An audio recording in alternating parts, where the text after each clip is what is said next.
Hi, everyone. I am Linda Wellbrock, the CEO and founder of Women and the Force for Change Awards. And we have an incredible honoree here with us today, John Kennedy, the CEO of the New Jersey Manufacturing Extension Program. Welcome, John, and congratulations on all of your hard work and dedication with your organization. So let me just ask you, what is the mission of NJMEP and why?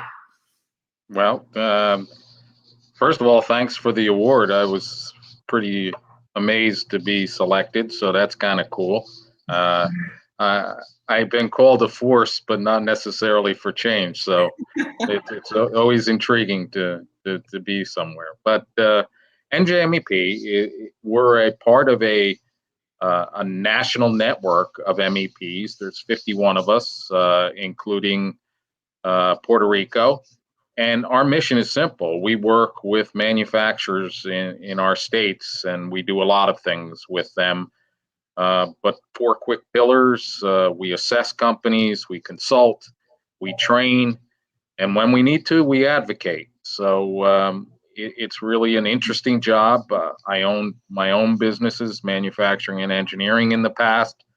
Wish I had known about NJMEP before I came here. Yeah, I know it's a wonderful resource that you are providing for all the manufacturers of the states. And I was surprised to learn how many there were in New Jersey.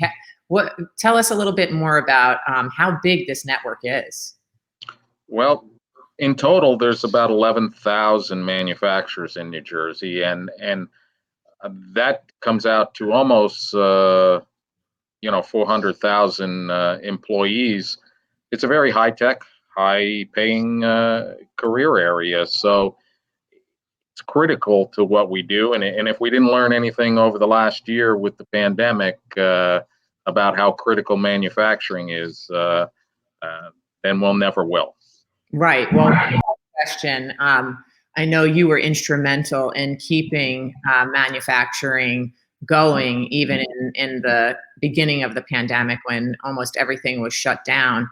So tell me a little bit about what happened there. And then I'd love to move into, because it's so important right now, what careers and pathways there are for the next generation of manufacturers to get involved. Well, we spent a lot of time working with the governor's team. Governor Murphy was very open, and when we talked to them about how to, the importance of a supply chain. The fact is that while everything else is shutting down, everybody else still has to eat, have to be medicated, want gas in their car, they want energy to run their air conditioner, their heat, and so on and so forth. All of that's manufactured. Uh, Other states either closed completely or shut down parts of the supply chain, and we did not in New Jersey. And that's a testament not only to the governor who did step up in that area, but the manufacturing caucus led by Senators Oroho and Greenstein, and they listened. They listened to the industry, and they needed to. That's fantastic. New Jersey's got grit, New Jersey's got drive, and you are a perfect example of that to, move past the fear and do what needed to be done for the citizens of this great state. And I know I asked you two questions at once, so I'm going to go back to the second one.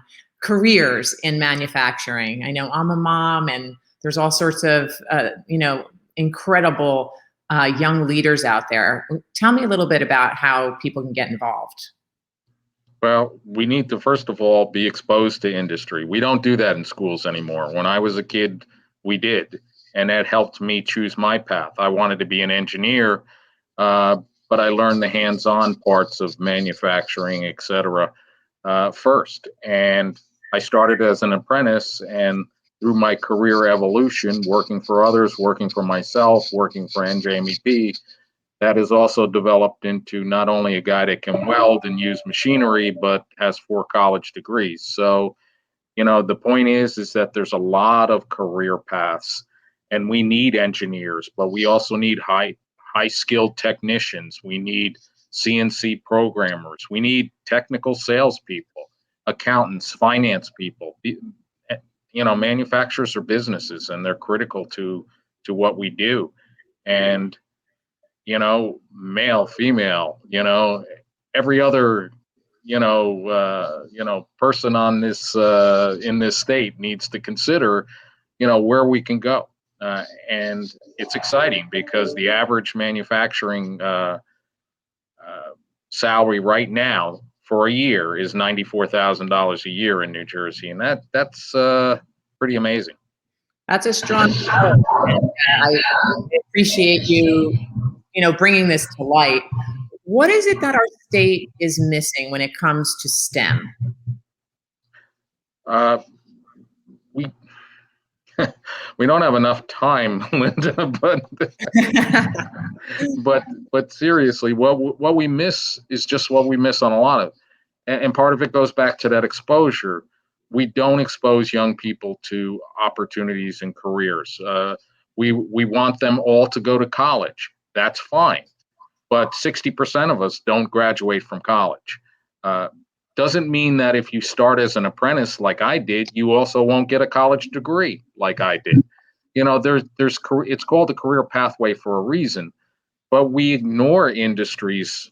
There is no higher tech and better paying and better life career path.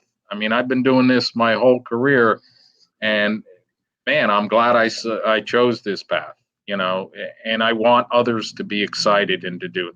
There's no better feeling than when you create something from scratch and it works.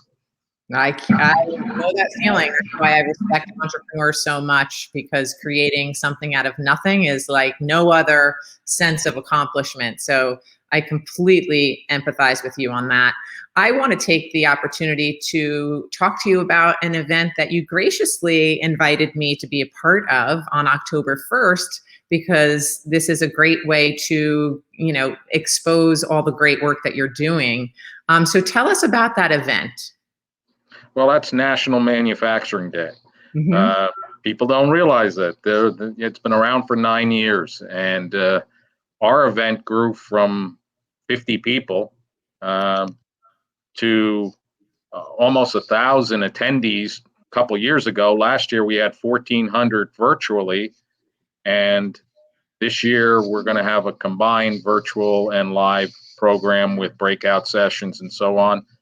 And it's exciting because we bring together not only the industry, but the legislators, the governor, and so many what I call support resources. Entrepreneurs, this is a place where they can meet up with companies and discuss, I've got this idea, I've got this product. How do I get it created? This is a great event. And, I get it. I'm a geek. I was a jock nerd in high school, so you can understand it.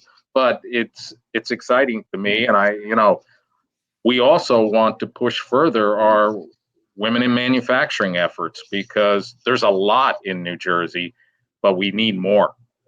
We need more.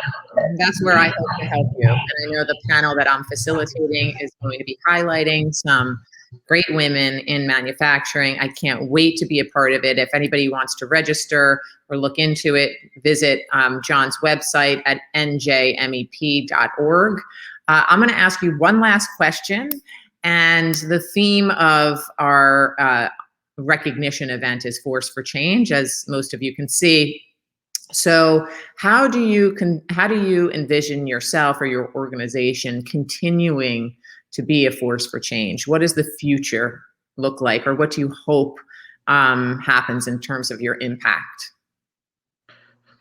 Well, the reality is when I came here 9 years ago, no one knew. We were a best kept secret. We did great work, but we were a best kept secret. Through awards and stuff, whether I deserve it or not, or whether NJMEP deserves it, we're able to expand that brand and bring something new to the process. We have to keep pushing these options, because right now there's over 40,000 open positions in this industry in New Jersey alone. And we need people. We need smart people. We need capable people. And I'm going to keep forcing that change. I love it. Incredible. Thank you for all of the work that you've done to continue to make our state once again Jersey strong, especially over the last year and a half with this with these challenging times that we've gone through. And I can't wait to celebrate you and recognize you and NJMEP on November 8th. So we welcome all of your colleagues to come and join and cheer us on and network. And congratulations again, John. I really feel privileged to get to connect with you and to have this message sent out to the state. Thank you. I appreciate the honor, and we'll work to deserve it.